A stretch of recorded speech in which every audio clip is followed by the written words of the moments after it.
Hello everyone. आज के time पर सफल कौन नहीं होना चाहता। हर कोई सफलता के उच्चतम शिखर तक पहुंचना चाहता है। उच्चतम शिखर तक पहुंचने के लिए हम सबको सामना करना पड़ता है आए दिन एक नई कंपटीशन का।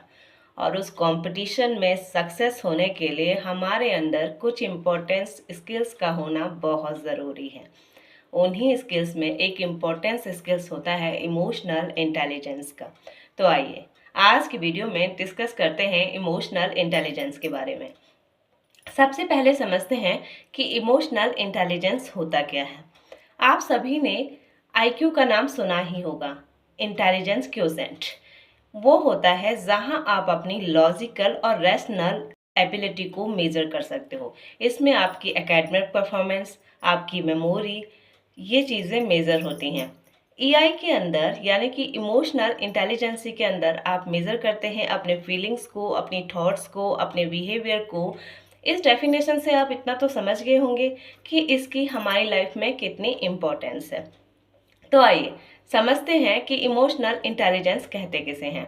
इमोशनल इंटेलिजेंस एक एबिलिटी होती है जिसके अंदर आप अपने और दूसरे के इमोशंस को आइडेंटिफाई कर सकते हैं, अंडरस्टैंड कर सकते हैं, मैनेज कर सकते हैं। यहाँ तक कि इनका इस्तेमाल किस तरीके से आपने अपनी लाइफ में करना है ये भी आप आसानी से सीख सकते हैं। सिंपल वर्ड्स में कहा जाए तो इमोशनल इंटेलिजेंस एक सेट ऑफ स्किल्स होता है जिससे आपको अपनी लाइफ के डिफरेंट एरियाज के अंदर सफल होने में मदद मिलती है। अब बात करते हैं कि अगर किसी इंसान का ईआई का लेवल हाई है तो उसके अंदर कौन कौन से ट्रेड्स होंगे। ध्यान से सुनिए, आप आसानी से मेजर कर सकते हैं कि आपके अंदर ये ट्रेड्स हैं या नहीं हैं। पहला होता है सेल्फ कॉन्फिडेंस। आपके अंदर आत्मविश्वास आसानी से भरा हुआ होगा। दूसरा होता है हैंडल टू डिफ़िकल्ट सिचुएशन। आसानी से किसी भी डिफ़िकल्ट सिचुएशंस को आप हैंडल कर लेंगे, यानी कि कोई भी डिफ़िकल्ट सिचुएशन आपके सामने हो उसमें किस तरीके से डील करना है ये आप समझ सकते हैं।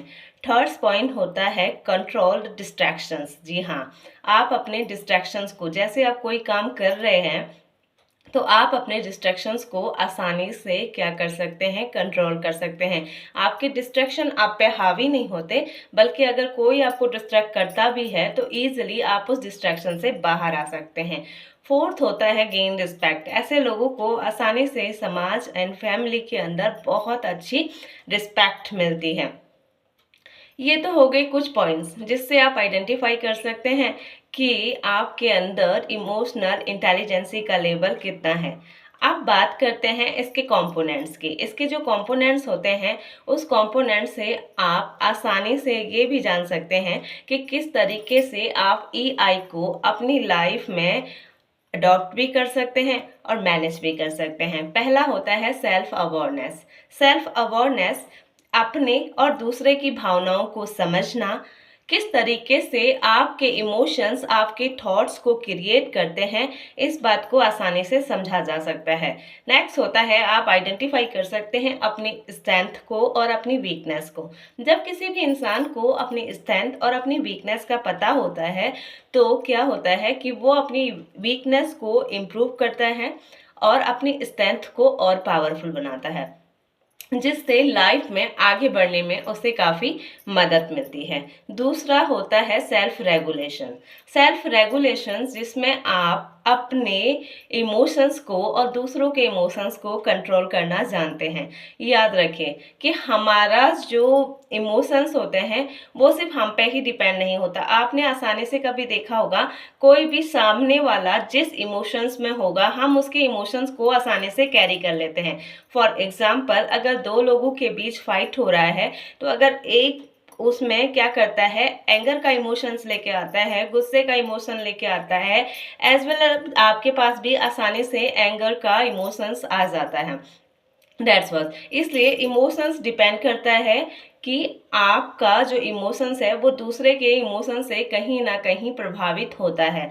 तो यहाँ पर क्या है कि जिसका ईआई का लेवल अच्छा होता है वो अपने इमोशंस को कंट्रोल करना जानता है, यानी कि उसे पता रहता है कि कहाँ पर उसे एंगर का इमोशंस लाना है, कहाँ पर उसे सैडनेस का इमोशंस लाना है, कहाँ पर उसे हैप्पीनेस का इमोशन लाना है। हमारे जो इमोशंस हैं वो दूसरों के पे डिपेंड नहीं रहता, हमें खुद आइडेंटिफाई करना होता है कि हमें कहाँ पर किस इमोशंस का यूज़ करना है। ये आपको किस तरीके से मदद करता है? अगर आप सेल्फ रेगुलेशन सीख लेते हैं, यानी कि अपने इमोशंस को कंट्रोल करना सीख लेते हैं, तो आप देखेंगे कि पर्सनल लाइफ में एंड प्रोफेशनल लाइफ में आपकी रिलेशनशिप काफ़ी अच्छी होगी, लीडरशिप काफ़ी अच्छी होगी। आप बिलीव इन रियलिटी, यानी कि आप सच में विश्वास करना सीख जाएंगे, किसी इमेजिनेशन का आपको धोखा नहीं होगा। यानी कि जिस तरीके की प्रॉब्लम्स होती है, हम रियलिटी पे भरोसा कम करके सुनी सुनाई बातों पर ज़्यादा यकीन करते हैं, लेकिन अगर सेल्फ रेगुलेशंस आपके पास होता है तो आप क्या करते हैं, सुनी सुनाई बातों पर यकीन ना करके बल्कि सच को आसानी से सर्च कर लेते हैं। तो ये हो गया। थर्ड चीज होती है सेल्फ मोटिवेटेड। सेल्फ मोटिवेटेड कि जिन लोगों का ईआई लेवल अच्छा होता है वो लोगों में सेल्फ मोटिवेशन काफ़ी अच्छा होता है। ये अपने साथ साथ दूसरों को भी बहुत अच्छा मोटिवेशन देते हैं, लाइफ में हमेशा पॉजिटिव एटीट्यूड के साथ रहते हैं। कोई भी अगर इन लोगों की आलोचना करे, यानी कि क्रिटिसाइज का अगर इनको सामना करना पड़ता है, तो क्या करते हैं कि अपने क्रिटिसाइज को क्या करते हैं, ऑब्जर्व करते हैं कि that was a bad quality हमारे पास है या नहीं है, जो जिसने कहा है वो चीज़ है या नहीं है। अगर उन्हें लगता है कि वाकई में ये कमी हमारे अंदर है, हमें दूसरे ने क्रिटिसाइज जो किया है वो सही किया है, तो वो उसका फ़ायदा उठाते हैं और अपने क्रिटिसिज्म पे काम करके उस पोजीशन से आसानी से बाहर आते हैं। डिटर्मिनेशंस, विल पावर काफ़ी अच्छी होती है। डिटर्मिनेशन एंड विल पावर, जब आप सेल्फ मोटिवेटेड होते हैं, आप किसी लक्ष्य, आपका कोई डिज़ायर होता है, तो आपको क्या होता है कि उस लक्ष्य को पाने के लिए कोई एक्सटर्नल मोटिवेशन की ज़रूरत नहीं होती। आपका जो इंटरनल मोटिवेशंस होता है वो आपको क्या करता है, सेल्फ मोटिवेट करता है कि मुझे उस लक्ष्य तक पहुंचना है।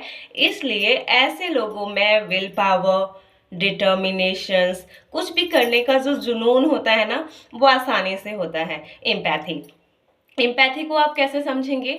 एम्पैथी एक ऐसी क्वालिटी होती है जब आप किसी दूसरे के दुख को जगह पे खुद को रख के सोचते हैं, यानी कि आप सिर्फ उसे फील ही नहीं कर रहे हैं बल्कि आपको उस चीज़ का पूरा पता है कि अगर ये वाली सिचुएशंस पे कोई है तो वहाँ पे उसे कैसा फील हो रहा होगा। तो ये होता है एम्पैथी। एम्पैथी क्या होता है कि आप एक्शन लेते हैं किसी, इसको एक साधारण शब्दों में समझते हैं। जैसे किसी इंसान के साथ कुछ बुरा हो गया, किसी दुख की तकलीफ हो गई, आप सिर्फ उसे ऑरल सिंपैथी नहीं देंगे बल्कि कुछ प्रैक्टिकल वर्क करके उसको दुख को दूर करने की कोशिश करेंगे। और आज आप जानते हैं कि हमारा जो समाज है उसे ऐसे ही लोगों की ज़रूरत है। इसीलिए जब भी कोई हाई पोजीशंस अडॉप्ट होती है उसके अंदर एम्पैथी को मेज़र किया जाता है। इसीलिए अगर आप चाहते हैं कि आपका ईआई का लेवल अच्छा हो तो आपको अपने अंदर एम्पैथी को डेवलप करना होगा। अपने साथ साथ दूसरों के दुखों को भी समझना होगा, और समझ कर ही नहीं बल्कि हाँ, जैसे अगर आपको एम्पैथी समझ नहीं आ रहा है तो सिंपल से शब्दों में ये समझ लीजिए कि फॉर एग्जाम्पल कि आपके साथ कोई ऐसी घटना हुई है जिसे आपने पहले फेस किया है, फिर दूसरे के साथ भी वही घटना हो रही है, तो आप उसके दुख को पूरे तरीके से समझ सकते हैं कि ऑन द सिचुएशन उस समय मैंने कैसा फील किया था, वही फीलिंग उस समय उस व्यक्ति को हो रही होगी। तो that was the empathy. This is the simple difference of empathy and sympathy. कभी दूसरी वीडियो में इसका आसानी से डिस्कस करेंगे। नेक्स्ट होता है सोशल स्किल्स। जी हाँ, सोशल स्किल्स मतलब कि social communication, leadership, team work, जो आपको आपके प्रोफेशनल और पर्सनल लाइफ में काफ़ी मदद करते हैं।